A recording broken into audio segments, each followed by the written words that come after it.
কবিতা পাঠের সময় এখন। আমরা কবিতা পাঠে ছিলাম, আমরা কবিতা পাঠে আছি এবং আমরা কবিতা পাঠে থাকব।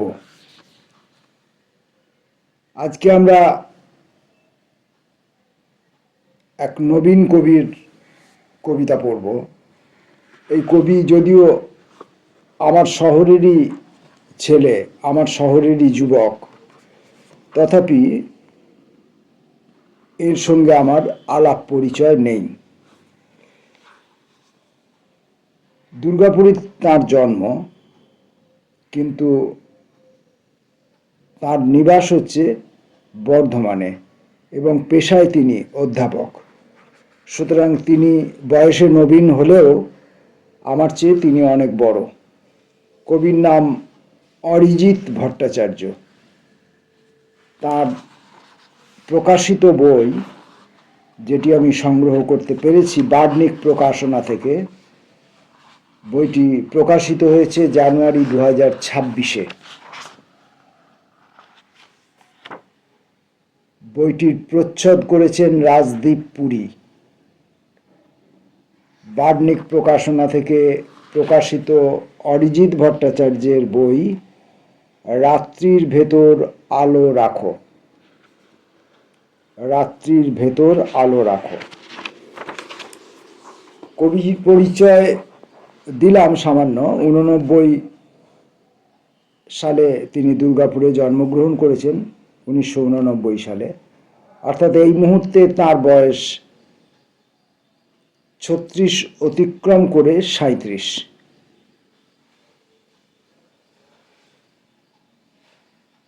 লেখালেখির শহর শুরু হয়েছিল শহর দুর্গাপুর, ইস্পাত শহর দুর্গাপুরে থাকাকালীন সময়ে।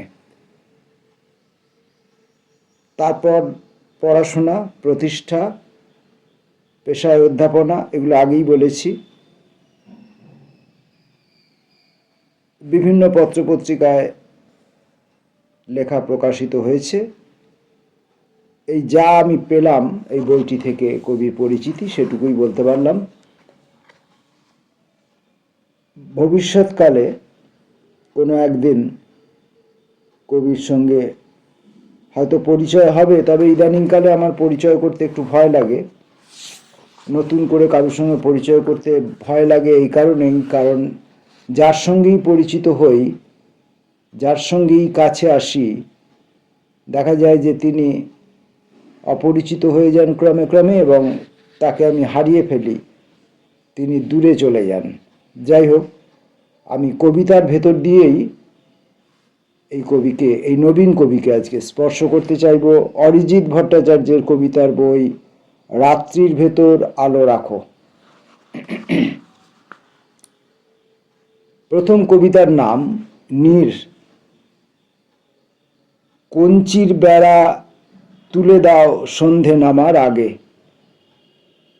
ভিতরে রাখি শরীরের উনুন, গোপন বীজের গন্ধ। ধুলো মাখা পথের ধারে এখনো টিকে আছে এক ফোঁটা জল, আদি স্মৃতির মতোই, যেখানে আলো পড়লে জন্মায় ক্ষুদ্র সবুজ। প্রাচীন মাতৃঋণ ডাকে, এইবারের হেমন্তে আমাদের থামিয়ে দিও। আর নতুন কোনো দিক চিহ্ন লোভে ছুটে না যায় দূরের বাতাসের পিছনে।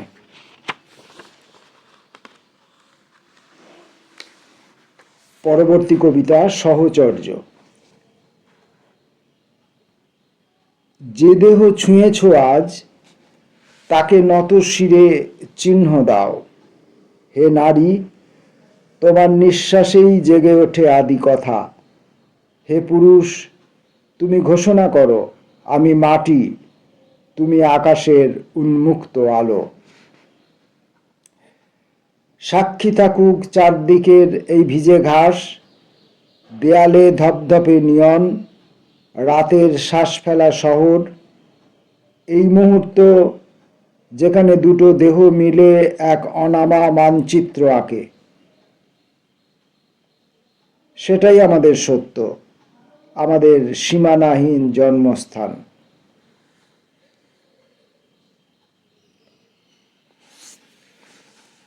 কবির পরবর্তী কবিতাটি পড়ব আমি, নতুন বই, সেখান থেকে আমি,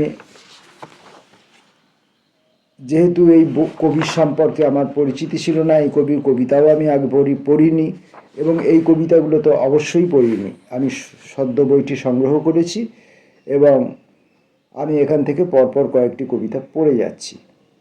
পরবর্তী কবি পদচিহ্নের ভিতর আলো।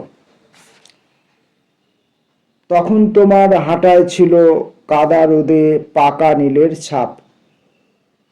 একধার ইচ্ছের দহনে তুমি হেঁটে গেলে আমার বুকের পাশ দিয়ে, অলস অথচ উদ্দীপ্ত, বাতাসে স্ফীত তোমার কাপড়ের প্রান্ত যেন স্পর্শের আগেই ছুঁয়ে যায় তৃষ্ণার পর্দা। এখনো বহু দূর থেকে একটা নীরব দোয়া ভেসে আসে, গোপন অথচ পুরনো কোনো সংকল্পের মতো। আমি আজও চাই তোমার পদতলের ম্লান আলোয় আমার ঠোঁট রেখে অল্প একটু বিস্ময় ধার নিতে।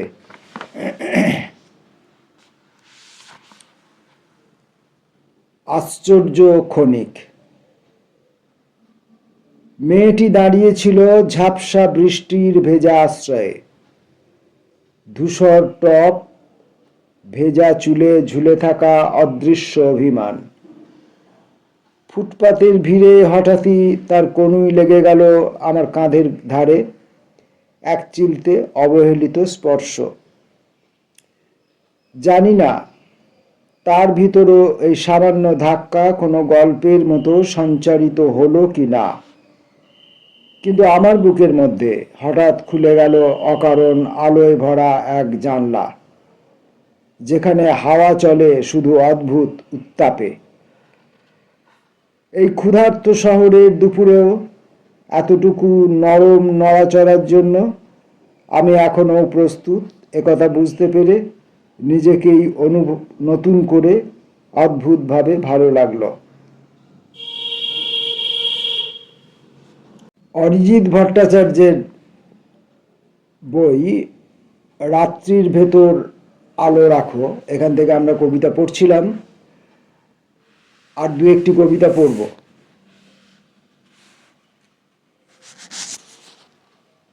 এখনকার কবিতাটির নাম রীতি। তালিত স্টেশনের পাশে মাটির গন্ধে ভিজে আছে কাশফুলের শাড়ি। তুমি জানলার ধারে দাঁড়িয়ে চুল সরাচ্ছ এক অন্যমনস্ক আন্দোলনে।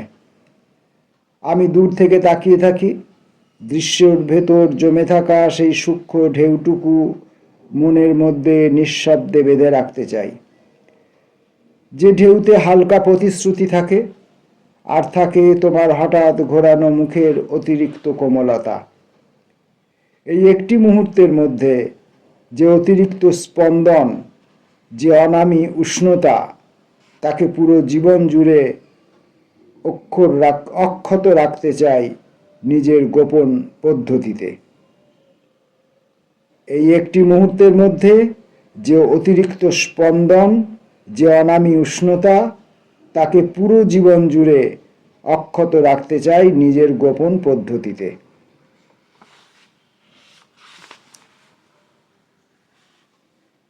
পরের কবিতাটির নাম অদিতি।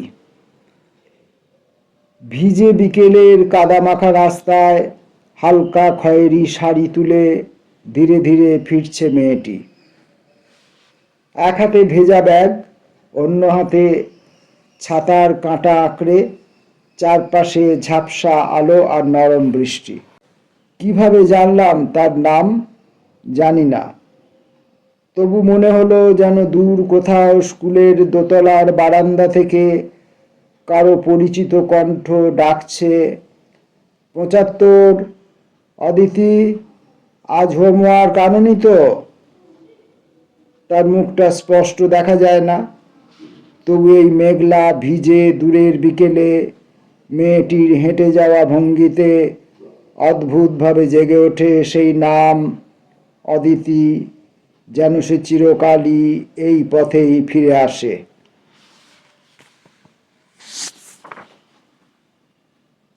আরেকটি কবিতা পড়ব, স্বামীর ছাই ধরা বাহু কবিতার নাম। মশারির ভাঁজ নামিয়ে দিতেই রাত ঘন হয়, স্বামীর ছাই ধরা বাহু অন্ধকারে খুঁজে বেড়ায় শরীরের লুকোনো সুড়ঙ্গ, ভেজা ত্বকের ধুকপুকানি। হঠাৎই সে হাত থেমে গিয়ে চেপে ধরে বুক, মৃদু ক্রোধে মৃদু দাবিতে বলে, শোনো নীলা, পথ হারাবে না কোথাও, ওদিকের তারার ডাক যে ভীষণ কপট, তুমি এক পা ফেললেই আমি ডুবে যাব অগাধ খাদে। নীলার ফর্সা উড়ু বাতাসে শিউরে ওঠে, স্বামীর জ্বলন্ত পিঠে আঁকড়ে ধরে সে, রাত্রির নিঃশব্দ ওঠা নামায় দুটি দেহ মিলে আঁকে এক গভীর উষ্ণ অশ্রুত মানচিত্র।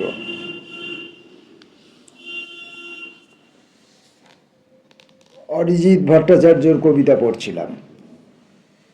অরিজিৎ ভট্টাচার্য সম্ভবত, আমি জানি না, সম্ভবত এটি তার নতুন প্রথম কবিতার বই হয়ে থাকবে। অরিজিৎ ভট্টাচার্যের কবিতা পড়তে এসে যেটা আমার মনে হলো যে তিনি যা বলতে চাইছেন সেটাকে অকপটভাবে পরিষ্কারভাবে বলতে চাইছেন।